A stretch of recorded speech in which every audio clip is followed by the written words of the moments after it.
Hey, this is Joey with Next Up Records, here to talk about Future's sound design and the secret plugins you can use to make sure you sound just like the top producers out right now. Let's get right into it. First up on the list is the plugin and the type of sounds you're looking for. I'm using the DX7, not Omnisphere. I know it's tough. It's by Arturia. And the DX7 is really just this is an emulation of a Yamaha DX7, one of like the best synthesizers of all time. And there's a couple of presets in here I like to use to give you that like future wizard type vibe. Not even just wizard, just like some hard knocking Atlanta trap style joints. Let me see real quick what I got going on. And this one is a lead, so the leads are more like synth bass. More electronic sounding, so the lead is called Game Blaster. Then I have a key, so a key is more like a long sustain, quick hit, House in the Forest. And then last thing I have going on, the DX7, called Bloodsport. It's a pad, and the pad is going to be that low end that carries the melody, and provides room for the bass still, but just gives it that ambiance that it needs to breathe. So I'm gonna play it first, just so you hear what I'm talking about. Just make sure I'm not capping.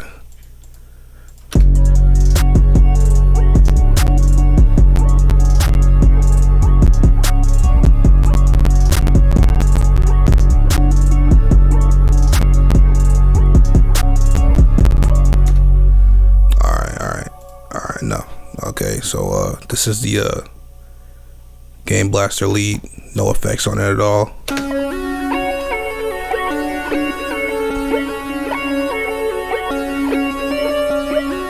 Sound pretty tight. It's a key of F sharp minor, so it's like more sinister.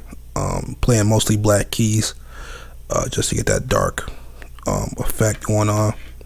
Then I followed it up with the DX7 key. So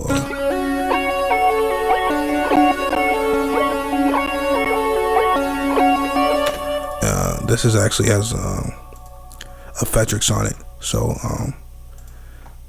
by itself, turn it back on. By itself, it sounds like this without any Effectrix.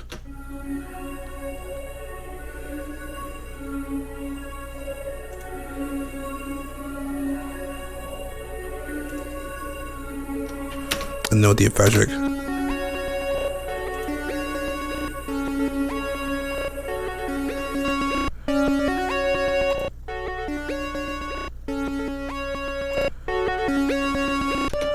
So it's just giving it that I want to say glitch vibe. And then I'm gonna turn on the keys.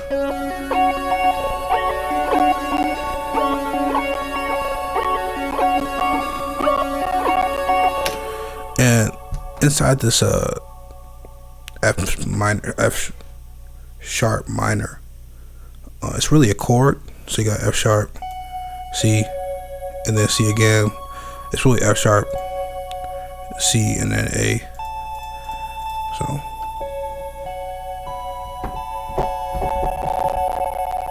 and I'm just repeating that, and with the occasional high C back into it. So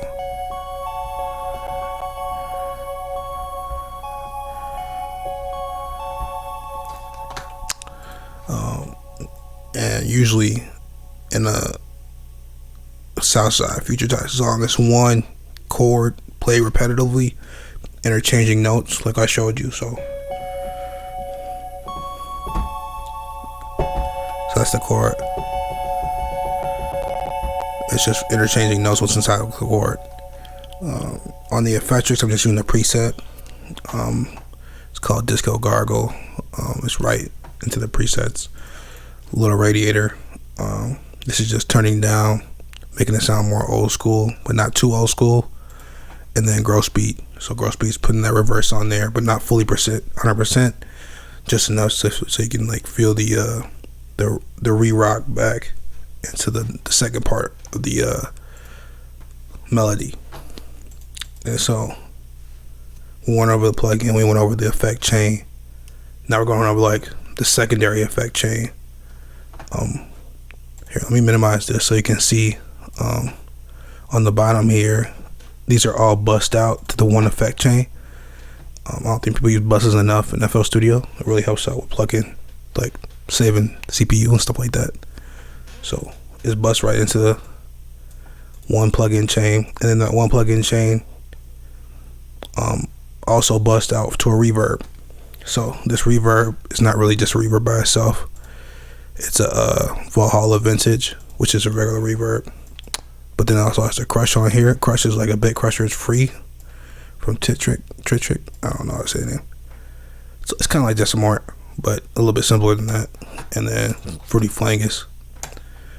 Well, I got it for free. I don't know if it was free or not. Fruity Flangus, that's the flanger's like adding more space than the reverb is, and let's like add like warble to it. Kind of sounds like, you know, like a flanger does. It flanges. And without it, it sounds pretty like dry. Like,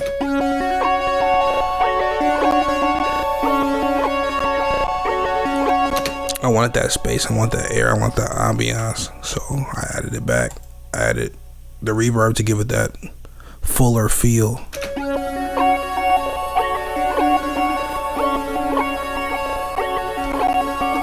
And there's a reason I didn't add delay on this. Delay is counterproductive in this case because the gross beat is doing the majority of the heavy lifting with the glitch effect it has on it. So adding delay on top of that would be counterproductive. It would just sound like a garbled mess. Last thing is the pad. The pad has no presets, no effects on it at all, other than the main effects listed on the sub bus. And this is just right in that low end, but not so low that it disturbs the 808. So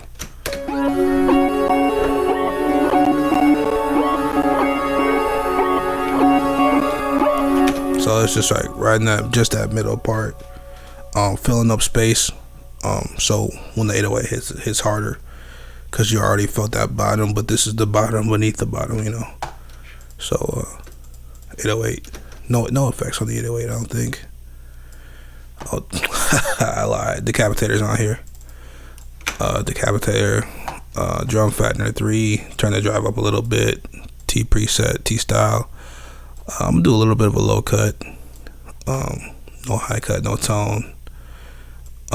And then the dry wetness mixes right in the middle, so the decapitator is like kind of like a distortion.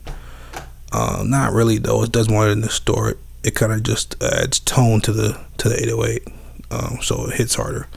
We can A/B it real quick so you can see what it sounds like.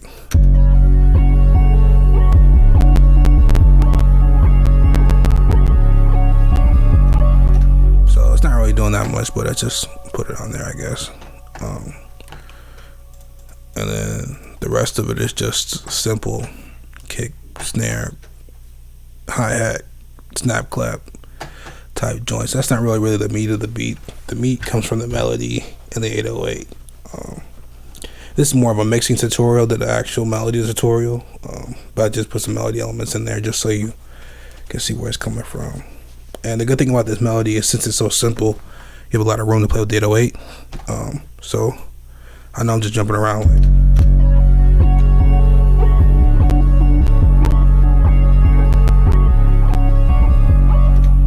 that sounds cool, but I can just cut this real quick.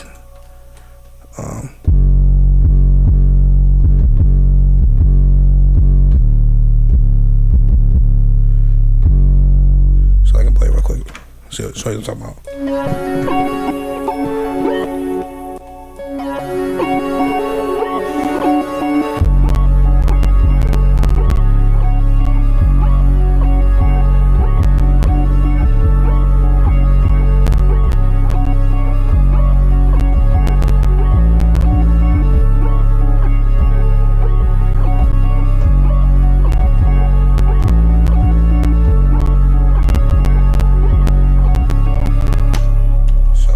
Just a taste. I know that was really bad, but you can jump around the 808. It gives you more room for flexibility because the melody is right down the center of the scale, which is nice. That's pretty much it. Have any questions, leave them down below. I'll try to answer. I'm not really that good at tutorials, just trying my best to, you know, put y'all on game. Some secrets that not really out there yet.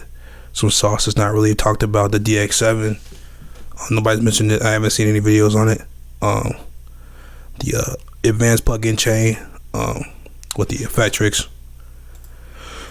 little radiator gross beat combo, and then the vintage reverb decapitator flanger combo, giving it that, you know, airy space, and then coming back to bring it that, like, just sound different, you know. It's all about sounding different. You don't want to be sounding like everybody else, which is funny because this is like a Southside tutorial, but it's not really, because I don't think he does this either. So peace out.